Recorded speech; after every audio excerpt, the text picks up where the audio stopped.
নমস্কার বন্ধুরা, আমি পারমিতা। আমার ইউটিউব চ্যানেলে আপনাদের সবাইকে স্বাগত। আজকে আমি রুই মাছের কালিয়া বানিয়ে দেখাবো।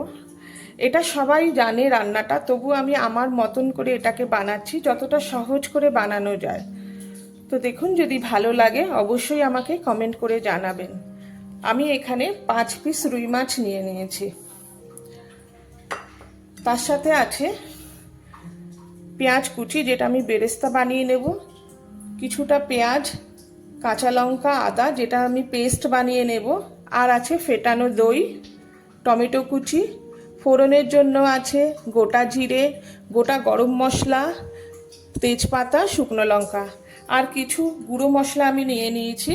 1 চামচ হলুদ গুঁড়ো, 1 চামচ জিরে গুঁড়ো, 1 চামচ ধনে গুঁড়ো এবং 1 চামচ লঙ্কা গুঁড়ো, আর স্বাদ অনুযায়ী নুন। তো চলুন প্রথমে রান্নাটা স্টার্ট করি। প্রথমে আমি পেস্টটা বানিয়ে নেব। এই পেস্টটা গোটা আদা, পেঁয়াজ, কাঁচা লঙ্কা, এটার একটা পেস্ট বানিয়ে নিচ্ছি। বন্ধুরা, খুব সুন্দর একটা পেস্ট বানিয়ে নিয়েছি পেঁয়াজ, আদা আর কাঁচা লঙ্কা। এরপরে আমি কড়াইটা গ্যাসে চাপিয়ে আঁচটা জ্বালিয়ে দেব। জ্বালানোর পরে কড়াই গরম হলে আমি বেরেস্তাটা বানিয়ে নিচ্ছি। কড়াইটা গরম হয়ে গেছে। এই সম্পূর্ণ রান্নাটা আমি সর্ষের তেলে করব। প্রথমে কিছুটা সর্ষের তেল আমি ঢেলে দিচ্ছি কড়াইতে।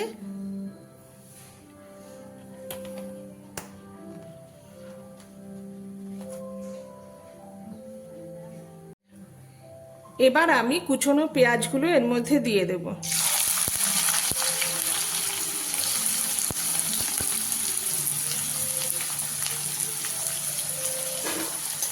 এবার লাল করে এগুলোকে ভেজে নেব।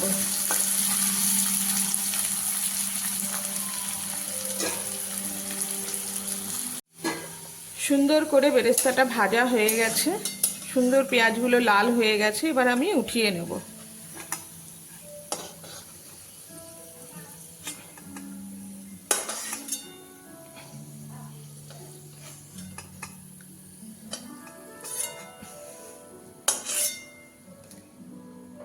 এবার এই তেলের মধ্যেই মাছগুলোকে ভেজে নেব।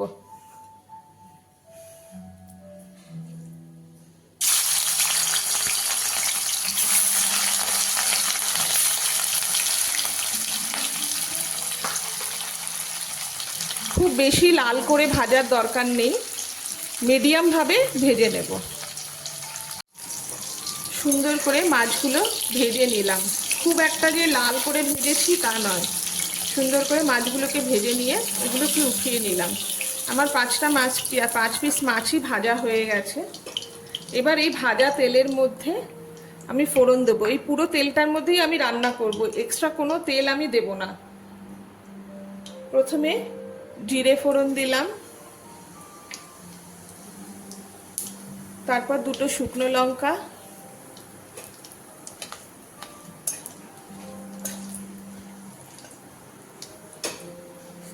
তারপর 2টো তেজপাতা। একটু হালকা ভাজা হয়ে গেলে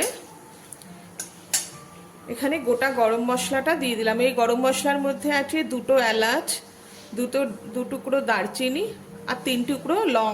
এটাকে আমি থেতো করে নিয়েছি। এই যে এটা দিয়ে দিলাম। ফোড়নের একটু ভাজা সুন্দর একটা গন্ধ আসার পরে এটার মধ্যে আমি এই আদা, পেঁয়াজ আর লঙ্কা বাটাটা দিয়ে দিলাম।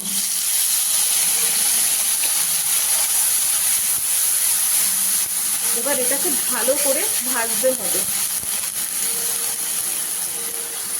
এই মশলাটা আমার একটু ভাজা হয়ে গেছে, খুব বেশি ভাজা হয়নি, কিন্তু অল্প ভাজা হয়েছে, তেলটা এখনো ছাড়িনি।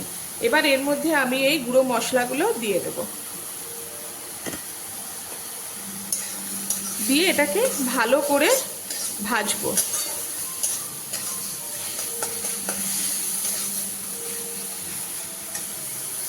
মশলাটা ভালো করে ভাজা হয়ে গেছে। এবার আমি এর মধ্যে টমেটো কুচি দিয়ে দেব। এই টমেটো কুচি দেওয়ার পরে আমি অল্প একটু সামান্য পরিমাণে জল দেব, যাতে মশলাটা পুড়ে না যায় এবং টমেটোটা যাতে ভালোভাবে সেদ্ধ হয়। এই রান্নাটা আমি লো টু মিডিয়াম আঁচেই করছি, এটা ভালো করে ভাজা হবে। এবার দেখুন মশলাটা খুব ভালোভাবে ভাজা হয়ে গেছে। এরপরে আমি আঁচটা একেবারে লো করে দইটা দিয়ে দেব এবং নাড়তে থাকব।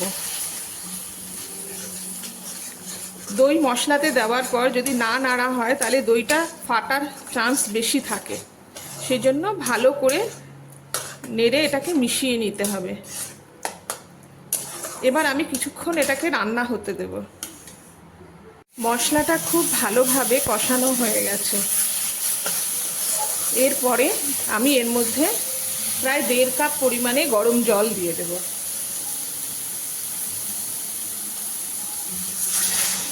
যে কোনো রান্নায়, যে রান্নায় জল ব্যবহার করতে হয়, সেই সব রান্নায় যদি গরম জল ব্যবহার করা হয় তো রান্নার টেস্টটা আরও দ্বিগুণ বেড়ে যায়।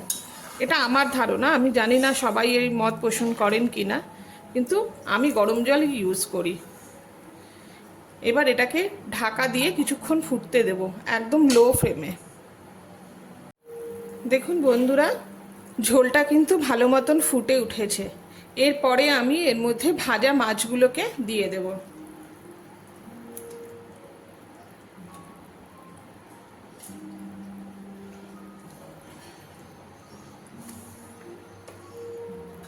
এবার এটাকে ঢাকা চাপা দিয়ে 5 মিনিটের মতন মিডিয়াম ফ্লেমে ফুটিয়ে নেব।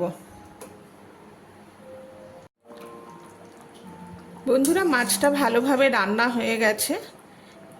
এবার এর উপর দিয়ে আমি এই বেরেস্তাটা অর্থাৎ পেঁয়াজ ভাজাটা দিয়ে দেব।